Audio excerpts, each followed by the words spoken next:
What's going on, family? I know I look a little tired right now, but early bird gets the worm, so don't worry about that. I'm here to give y'all some. I'm never saying give y'all. I'm here to talk about some information, right? I like to invest in stock market, just my thing I like to do. I'm not no financial advisor. I'm not no financial analyst guru. I just talk about stuff that makes sense, and I want everybody to get a little bit ahead and financial freedom.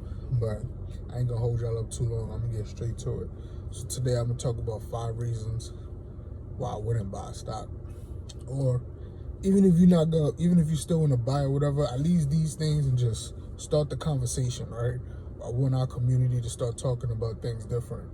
Like if you know the new Nikes is dropping, you should know how much Nike stocks is going for right now. Like, let's just be honest. And it's something very simple. Just type in your phone Nike stock prices on Google, and it's gonna come up. And then you find a platform to buy. Listen, that's a whole different conversation for a whole different day. But anyway, if you know Nike's dropping this week, you should know how much the stock is for. If you know who's the new character on Love and Hip Hop, you should know how much Viacom is going for. Viacom's the company that owns VH1 and MTV and all that good stuff. If you know, what else? Let me see. Yeah, Nike, Viacom, all that stuff y'all be watching. You feel me? Apple, iPhone, like you should know how much the stocks is going for. But anyway, like I said, the 5 reasons why I wouldn't buy a stock though, that's what I want to talk about. 1, if I don't understand what they do. If I don't care how much money is going, or it's going 2, 3, 400, 500% return. If I don't know what they do, how they make money, I'm good. Because the whole time there, you're going to be investing in that company, making that money with them, you're going to be nervous because you don't honestly know what they do or how they make money. It should be very simple for you to understand. Coca-Cola makes Coke beverages, and they sell it, and they have a profit, and that's how they make money. Very simple. Nike makes Nike shoes, Nike workout gear. They sponsor athletes and make athlete sneakers and put the Nike name on it, and that's how they make money. Very simple things to understand. Apple makes iPhone, stuff like that. Very easy to understand. So I only invest in stuff that I know about or stuff I can explain to somebody. 2, I would not invest in a company that, the leadership. The leadership of company is very important because everybody follows the leader. I'm not gonna invest in a tech company if I know the CEO came from the food industry. That doesn't make any sense. He's never gonna be able to innovate with the company in that field. He comes from a whole different sector. Just vice versa. I'm not gonna invest in a food company that I know the CEO came from tech. Like, no. Like, as much as they might do good, there's just too much other great companies out there for you to just go there and to just trust that guy. I'd rather a dude who worked in the sector his whole career, but decided to be in a different company. But he's been in the food industry if it's the food company. Tech company, he used to work at Google, he used to work at Facebook, but now he happens to work at, Honda Cloud Services. And, okay, I'll invest in that because if I understand it, they make money, of course. But, people who stay in the same sectors. I'm not going across sectors, or just stay in your own lane, stay where you know what you're talking about, type of thing. And I feel like that's how you can help the company grow, how you could help the company grow, come up with new products and all that good stuff. So leadership, that was 2. Third reasons why I wouldn't invest in a company. No debt, man. I can't. Some people, listen, if you got a lot of money, you want to invest in a company that have debt because you believe over time they'll get rid of that debt or whatever, cool. But I don't mean absolutely no debt, but I'm not trying to go more than 20-25% debt. Think of the debt thing as when you go to the bank, right? If you try and get a loan for a house, you try and get a loan for a car, they're looking at your debt to income ratio. So treat a company the same way. I'm looking at their debt to income ratio. So if they have a lot of debt, they're operating at 70%, like their debt count for 70% of the cash they have at hand. That's not good. Like, I don't care how good it looks on paper. I don't care how much CNBC talks about it or how good some of these websites promoting it. If you have a lot of debt, eventually that debt is going to cause you to sink into a deeper hole. So a lot of debt, some debt, okay, There's great companies out there with no debt. So that's why you don't need to invest in a company in debt. Excuse me. So you don't need to invest in a company with debt. But for the most part, a little bit of debt.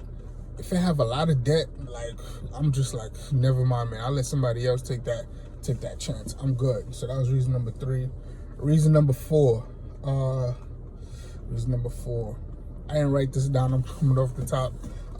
Reason number 4. Their market cap. I don't invest in no company whose market cap is less than $1 billion. I don't want to invest in your company if I'm going to watch it. I'm going to put it on my watch list and I'm going to watch it over time. But if your market cap is less than $1 billion, I feel like it's very easy for another company to come and scoop you up. So I'm not going to put my money somewhere when I know somebody could just come and buy the whole company. That doesn't make a lot of sense to me, or it doesn't make me feel like my money's safe. There are a lot of companies with market cap that's like $1 billion or even more, but their stock is selling for less than $5 a share. So you gotta do your research. You just gotta find those gems. So yeah, if the market cap is not over $1 billion, like 300, 400 million, I'm good, man. I'm gonna put that on my watch list and I'm gonna watch it grow over time, unless I truly, but with everything in me, believe in this company that they're gonna do great and awesome things. And yeah, I might, but for the most part, if it's less than a certain amount, like $1 billion, 1.5, or even 2 billion, less than 2 billion, I'm good, man. Like, somebody could easily come scoop you up. So that was what, 4? Let me see what else. Definitely, how long the company's been around. I don't want to invest in a company that's been around less than 5 years. No matter how great it is, how awesome the future look, I need at least 5 years of financial statements to see, okay, from year 1 to year 2, how much did they grow? Year 2 to year 3, how much did they grow? Year 3 to year 4, oh, they lost some money, okay.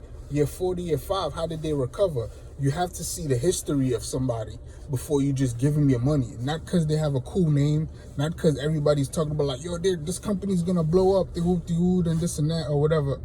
Like, no. I have to have a true history of what you've been doing, how you've been doing it for a certain amount of time before I just, like I said, it's too much different companies that do different things. So why are you just betting on this company who's so small, who's only been in business in 2 years? No, I'm gonna watch you. I'm gonna put you on my stock. I'm gonna, okay, they doing good things, and unless they do something drastic, like, oh yeah, I gotta do it, and they're just being awesome. Even then, I wouldn't do that. That would just put them closer on my radar, but I still wouldn't really invest in them until I have those 5 years at least of bank statements to see what they've been doing over the last 5 years. I can't tell if I'm at 5 years, so I'm gonna just give y'all another one. How much leadership change? I know I talked about people who's leading the company, but if every 3 to 5 years you have a new CEO, what that tells me is people come into your company, they see what you're doing, and they want to get out. They're like, oh no, I can't mess with this.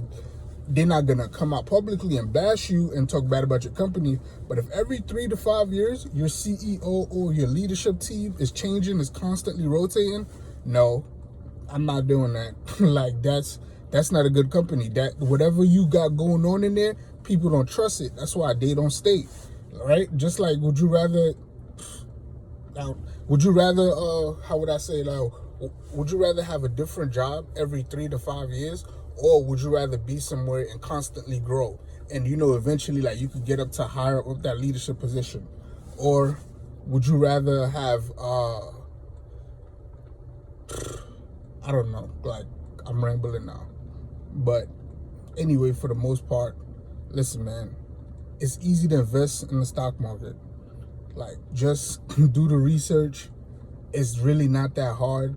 Like, for real, man, it's really not that hard. This is my first video. It's probably gonna be horrible, but you know what? I'm gonna still post it, and tomorrow I'm gonna post another one, and I'm gonna just get better over time. And that's what I'm gonna do.